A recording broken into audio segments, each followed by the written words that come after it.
பாக்கிய பார்த்துட்டிங்கன்னா, தன் குடும்பம் எல்லாமே வந்து சந்தோஷமா இருக்கிறத பார்த்து ரொம்பவே கண்கலங்கி நிற்கிறாங்க. என்னடா இது! எல்லாருமே வந்து சந்தோஷமா இருக்காங்க. நம்மளால அவங்க சந்தோஷமெல்லாம் கெடக்கூடாது.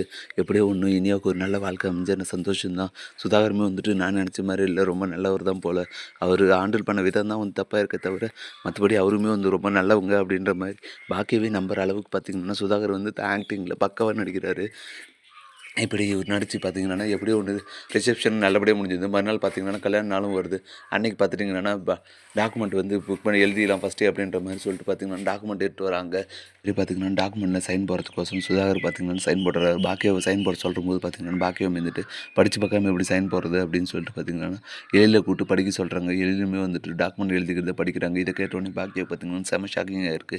ஏன்னா பார்த்தீங்கன்னா, டாக்குமெண்ட்ல வந்துட்டு இனிமேல் வந்து ஹோட்டலோட முழு அதிகாரமும் சுதாகருக்கும் அவங்க பசங்களுக்கு தான் சேரும். இதில வந்துட்டு நீங்க இதில எந்த சம்மந்தமும் இல்ல அப்படின்ற மாரி எழுதியிருக்கும். இத பார்த்தோனே பாக்கியாவுக்கு பார்த்தீங்கன்னா, செம ஷாக்கிங் ஆகுது. என்ன சுதாகர் சார் இப்படியெல்லாம் பண்ணியிருக்கீங்க? நீங்க தான் ஆல்ரெடி சொல்லியிருக்கீங்கல்ல, நேம் மட்டும் தான் மாத்த போறேன். மத்தபடி மேனேஜ்மெண்ட்ல கூட இனியா தான் இருக்க போறேன்னு சொல்லிட்டு சொன்னீங்க. ஆனா இப்போ என்னடான்னா இப்படி பண்ணி எழுதி வச்சிருக்கீங்களே என்ன இது? அப்படின்ற மாரி சொல்ல. ஆமா அப்ப சொன்னேன். ஆனா இப்ப எனக்கு என்ன தோணுதுன்னா, இனியா கிட்ட வந்து பொறுப்பெல்லாம் இருந்துச்சுன்னா, பிசினஸ் எப்படி டெவலப் பண்றது?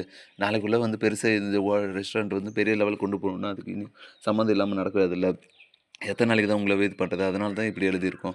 எப்படி இருந்தாலும் நாளைக்கு வந்துட்டு இனியா எங்க வீட்டு பொண்ணு தானே. அது யார் பேர்ல இருந்தா என்ன? அவ பேர்ல இருந்தா என்ன? எங்க பேர்ல இருந்தா என்ன? எல்லாம் ஒண்ணு தானே அப்படின்ற மாரி சொல்றாங்க. இத கேட்டவுடனே பாக்கியா பார்த்தீங்கன்னா, "என்ன சார் இப்படியெல்லாம் பேசுறீங்க? அப்போ ஒரு மாதிரி, இப்போ ஒரு மாதிரி பேசுறீங்க" அப்படின்னு சொல்ல. ஆமா இதான் வந்து பிசினஸ் மைண்டு. நான் இத வந்து நிச்சயம் பண்ணதே வந்துட்டு அந்த ரெஸ்டாரண்ட்டுக்காக தான். ஆனா நீங்க என்னடான்னா, அத புத்திசாலித்தனமா ஹேண்டில் பண்றேன்னு சொல்லிட்டு குடுக்கவே மாட்டேன்னு சொன்னீங்க. அதனால தான் வந்துட்டு நானும் வந்துட்டு சில பொய்கள சொன்னேன். இப்ப தான் எல்லாம் முடிஞ்சிருச்சுல்ல. நாளைக்கு கல்யாணம் தானே. அதனால என்ன ஒண்ணும் பிரச்சனை இல்ல. நீங்க இப்ப சைன் போட்டுருங்க. நாளைக்கு கல்யாணம் நல்லபடியா நடக்கும் அப்படின்ற மாரி சொல்ல. என்ன சார் மிரட்டுறீங்களா? கல்யாணம் நாளைக்கு வச்சுக்கிட்டு இன்னைக்கு இப்படியெல்லாம் பண்றீங்களே! அப்ப நாங்க சைன் போடலன்னா இந்த கல்யாணம் நடக்காதா? அப்படின்ற மாரி சொல்ல. எப்படி கரெக்ட்டா சொல்றீங்க? கண்டிப்பா நீங்க சைன் போடலன்னா இந்த கல்யாணம் நடக்காது. இதோட நிறுத்திடலாம் அப்படின்ற மாரி சொல்ல. இத கேட்டவுடனே ஈஸ்வரி பார்த்துக்கிட்டிங்கன்னா ரொம்ப ஷாக்கிங்கா ஆனாங்க. என்ன சார் இப்படி பேசுறீங்க? இதில நம்ம பொண்ணோட வாழ்க்கை பாதிக்கப்பட்டிருக்கு பாக்கியா. கொஞ்சம் யோசிச்சு முடிவெடு. அவர் சொல்ற மாரி சைன் போட்டு குடுத்துட்டு ஒரு ரெஸ்டாரண்ட் தானே போனா போயின்னு போது.